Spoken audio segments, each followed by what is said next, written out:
Morning students, how are you all? Hope you will be fine. Okay, yesterday we have started a new chapter. चलो, कल हमने एक नया पाठ शुरू किया था जिसका नाम था सवाली राम। वो पूरा पाठ जो है उसमें बहुत सारे सवाल हैं और वो सवाल किसके द्वारा पूछे गए हैं? एक छोटे से 3 साल के बच्चे के द्वारा, इसलिए उसका नाम सवाली राम रख दिया गया। तो आज कल हमने पाठ पढ़ा था, आज हम उसके प्रश्नोत्तर करेंगे। प्रश्नोत्तर करने से पहले एक बार फिर से पाठ का पुनराभ्यास कर ले तो प्रश्नों के उत्तर देने थोड़े ज़्यादा आसान हो जाएंगे। शुरू करते हैं। बबलू बस करते सवाल हैं, क्या उत्तर दें बुरा हाल है। बबलू 3 बरस के बच्चे मगर अक्ल के तनिक न कच्चे। नई चीज़ कोई दिख जाती पूछे कैसे काम है आती। कौन फूल में गंध भरे जी पत्ते कैसे दिखे हरे जी।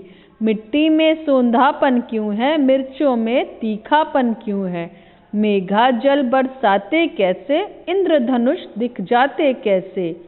सूरज चांद कहाँ सुस्ताते फिर प्रकाश के फूल खिलाते। कुदरत का कैसा कमाल है क्या उत्तर दें बुरा हाल है। बबलू जी जिज्ञासु बड़े हैं, मन में अनगिन प्रश्न खड़े हैं। उलझन उनकी जाती बढ़ती, नई चीज़ अचरज से भरती। साथी से टीचर से पूछें, माँ पापा घर भर से पूछें। उल्टे सीधे प्रश्न अनोखे, कुछ अटपटे और कुछ चोखे। अगर सवाल टालना चाहें बबलू जी की उलझी राहें। हर जिज्ञासा शांत करेंगे, उन्हें नहीं हम भ्रांत करेंगे। उत्तर पा बबलू निहाल है, मन में फिर कोई सवाल है। मतलब जितने भी प्रश्नों का उत्तर उनको मिलते जाता है तो और नए नए प्रश्न बबलू के खड़े होते जाते हैं कि फिर इसका क्या होगा। छोटे बच्चे हैं तो छोटे बच्चों को जिज्ञासा बहुत होती है, उन्हें कुछ भी मालूम नहीं होता है। बड़े होने के बाद थोड़ी परिपक्वता आती है तो समझ में आता है कि क्या है नहीं है। और 3 बरस का बच्चा बहुत छोटा होता है तो जाहिर सी बात है कि उसके मन में बहुत सारे सवाल उठते रहेंगे। इस पे हमने कल व्याख्या की थी, चर्चा की थी। तो अब आज हम आते हैं अपने प्रश्नोत्तर पे, ठीक है।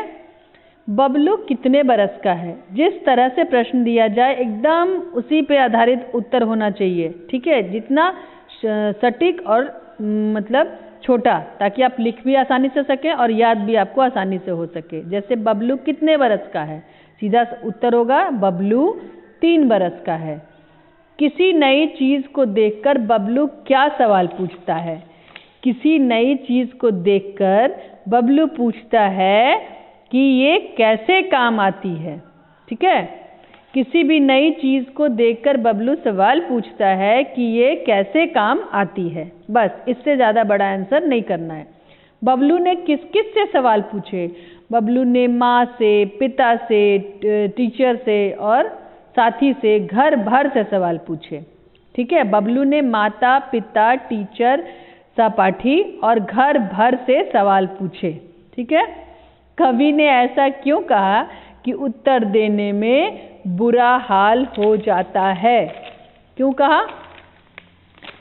क्योंकि उनके प्रश्न कभी खत्म ही नहीं होते। एक प्रश्न का जवाब देते तब तक दूसरा प्रश्न तैयार होता है, दूसरे का जवाब दिया तो तीसरा तैयार हो गया। और ऐसे ऐसे प्रश्न पूछते हैं जिसको देने में बड़े लोगों की भी हालत खराब हो जाती है। तो इसका उत्तर हम लिखेंगे कि कवि ने ऐसा इसलिए कहा है कि उत्तर देने में बुरा हाल हो जाता है क्योंकि बबलू के प्रश्न कभी खत्म ही नहीं होते हैं, ठीक है। एक प्रश्न देने के बाद उनके अनगिनत प्रश्न सामने आ जाते हैं, इसलिए बुरा हाल हो जाता है। अब आते हैं 5वें प्रश्न पे। उचित उत्तर पर सही का निशान लगाए। ये है बहुवैकल्पिक प्रश्नोत्तर। जैसा कि आप देख पा रहे हैं, प्रश्न है एक और उसमें 3-3 विकल्प दिए गए हैं।